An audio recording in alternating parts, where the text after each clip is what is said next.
వచ్చే నెలలో అన్నా క్యాంటీన్లను మళ్లీ ప్రారంభించాలని చంద్రబాబు ప్రభుత్వం భావిస్తోంది.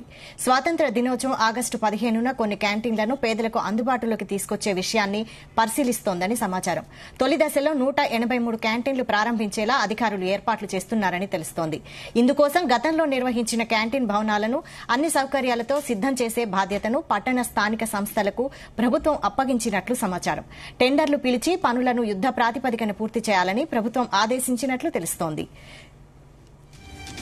ఇదే అంశంపై మరిన్ని అప్డేట్స్ మా ప్రతినిధి నాగేశ్వరరావు అందిస్తారు. నాగేశ్వరరావు, వైశాలి, ఆంధ్రప్రదేశ్ రాష్ట్రంలో అన్నదాతగా నిలిచిన అన్నా క్యాంటీన్లు మరో కొద్ది రోజుల్లో ప్రారంభమవుతున్నట్లు తెలుస్తా ఉంది. ఏదైతే స్వాతంత్ర దినోత్సవం నాడైన ఆగస్టు 15వ తారీఖున ఈ ప్రారంభోత్సవానికి శ్రీకారం చుట్టినట్టు తెలుస్తుంది ఎన్డీఏ కూటమి అభ్యర్థి ముఖ్యమంత్రి చంద్రబాబు నాయుడు. అయితే ఈ నేపథ్యంలోనే అధికారులు అందరితో కూడా సమావేశం ఏర్పాటు చేశారు.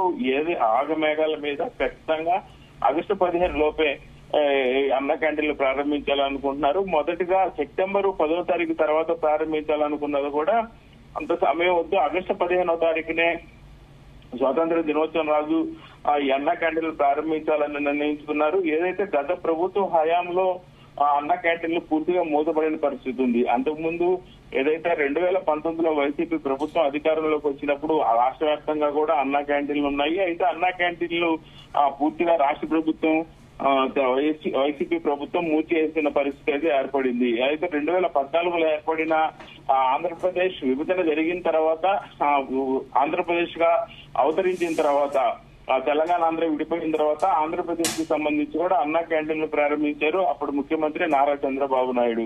అయితే ఈ నేపథ్యంలోనే రాష్ట్ర వ్యాప్తంగా కూడా ఏదైతే ఆ పల్లెల నుంచి పట్టణాలకు వస్తారో ఆ పట్టణాలకు వచ్చే వాళ్ళందరూ కూడా ఆహార భద్రత కోసం వాళ్ళకి ఆహారం ఎక్కడ ఎత్తుక్కునే పని లేకుండా వివిధ పనుల మీద చిరు వ్యాపారాలు చేసుకునే వాళ్ళు, హాస్పిటల్లో చూయించుకునే వాళ్ళు, ప్రభుత్వ ఆఫీసుల్లో పనుల నిమిత్తం వచ్చేవాళ్ళు, ఇట్లా మొత్తంగా చూసుకుంటే ఏదైనా ఆ మధ్యాహ్నం పూట భోజనం దొరికే పరిస్థితి అయితే ఉండదు. వాళ్ళు పేదలు కాబట్టి డబ్బులు ఖర్చు పెట్టుకునే పరిస్థితి ఉండదు.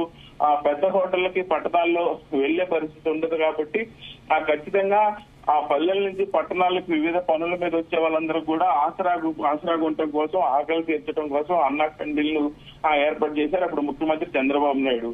అయితే ఈ నేపథ్యంలోనే అన్నా క్యాంటీన్లు ఎన్టీఆర్ బొమ్మ ఉండటం, అన్నా క్యాంటీన్ ఎన్టీఆర్ అని చంద్రబాబు నాయుడు అని టీడీపీ అని ముద్రపడిపోవడంతో దాన్ని పూర్తిగా కూడా వైసీపీ ప్రభుత్వం పక్కన పెట్టిన పరిస్థితి అయింది. దాదాపుగా ఒక రకంగా చూసుకోవాలంటే గుంటూరు పట్టణంలో గానీ, విజయవాడలో గానీ, విశాఖపట్నంలో గానీ, తిరుపతిలో గానీ ఖచ్చితంగా అన్నా క్యాంటీన్ల మీద చాలా మటుకు ఆధారపడతారు అనటంలో సందేహం లేదు.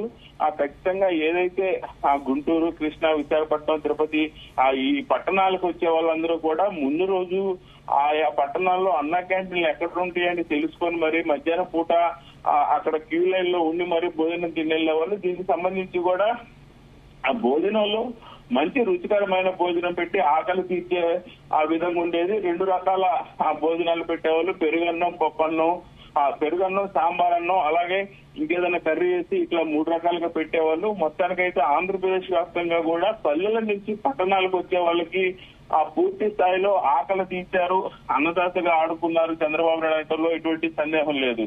అయితే ప్రస్తుతానికి వైసీపీ ప్రభుత్వం గద్దె దిగిపోయి ఎన్డీఏ కూటమి అధికారంలోకి వచ్చిన తర్వాత పూర్తిగా అన్నా క్యాంటీన్లు మొత్తం నిర్వీర్యం అయిపోయిన పరిస్థితి అయితే ఏర్పడింది. అలాగే ఏదైతే రాష్ట్ర వ్యాప్తంగా అసాంఘిక కార్యకలాపాలకు కూడా అన్నా క్యాంటీన్లు నిలయంగా మారింది. టీడీపీ గవర్నమెంట్ అధికారంలోకి వచ్చిన తర్వాత అన్నా క్యాంటీన్లు పరిశీలించడానికి వెళ్లిన నేపథ్యంలో అక్కడ పూర్తిగా కూడా అసాంఘిక కార్యకలాపాలకు అక్కడ మందు దొరుకుతుంది, గంజాయి దొరుకుతుంది, సిగరెట్లు దొరికి ఇట్లా అన్న క్యాంటీన్ శుభ్రం చేయడానికి వెళ్లిన పరిస్థితిలో నిరోధులు కూడా దొరికిన పరిస్థితి అయితే కనపడింది. దీన్ని ఒక్కసారిగా అవాక్కైన టీడీపీ ప్రభుత్వం తక్షణమే అన్నా క్యాంటీన్లు పునరుద్ధరించడం కోసం నగరపాలక సంస్థలకి కేటాయించింది. తక్షణమే యుద్ధ ప్రాతిపదికన అన్న క్యాంటీన్లు శుభ్రం చేయాలని చెప్పింది. అలాగే ఆగస్టు 15వ తేదీన అన్న క్యాంటీన్ల పేదలకు అందుబాటులోకి తీసుకొచ్చేందుకైతే ఖచ్చితంగా గవర్నమెంట్ పరిశీలిస్తుంది. తొలిత సెప్టెంబర్ లో ప్రారంభించాలనుకున్నా కానీ ఆగస్టులోనే స్వాతంత్ర దినోత్సవం రోజు ప్రారంభించాలనుకుంటున్నారు. ఈ నేపథ్యంలోనే రాష్ట్ర వ్యాప్తంగా తొలి దశలో ముఖ్యమైన పట్టణాల్లో దాదాపుగా 183 క్యాంటీన్లు ప్రారంభించేలాగా ఆ చర్యలు తీసుకుంది. దీంట్లో ఎక్కువ నగరపాలక సంస్థలు ఉండగా తక్కువ పురపాలక సంస్థలు ఉన్నాయి. ఈ నేపథ్యంలోనే ఆ గతంలో నిర్వహించిన క్యాంటీన్ భవనాలన్నీ కూడా సౌకర్యాలతో సిద్ధం చేసే బాధ్యతను పట్టణ స్థానిక సంస్థలకు ప్రభుత్వం అప్పగించినట్లు తెలుస్తా ఉంది. ఈ నేపథ్యంలోనే టెండర్లు పిలిచి యుద్ధ ప్రాతిపదికన కూడా పూర్తి చేయాలని చంద్రబాబు నాయుడు ఆదేశించినట్టు తెలుస్తా ఉంది. అయితే క్యాంటీన్లపై ప్రజల స్పందన ఎలా ఉంది?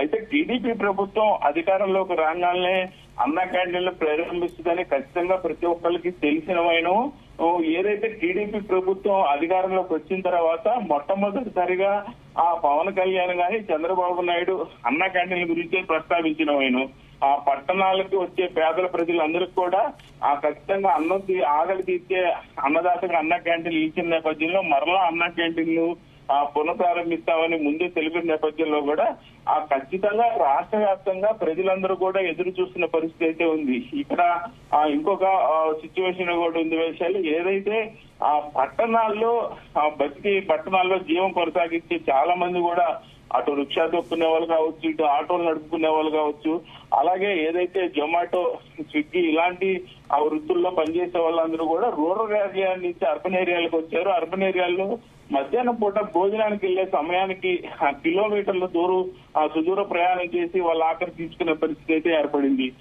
ఈ నేపథ్యంలోనే అన్న క్యాంటీన్లు ఏర్పడటంతో వీరందరూ కూడా చిరు వ్యాపారులు ఎవరైతే ఉన్నారో అలాగే పల్లెల నుంచి వచ్చే వాళ్ళు ఎవరైతే ఉన్నారో వీళ్ళు మొత్తంగా అయితే అన్న క్యాంటీన్ల కోసం ఆశగా ఎదురు చూస్తున్న పరిస్థితి అయితే ఉంది వేసాలి ఆంధ్రప్రదేశ్ లో.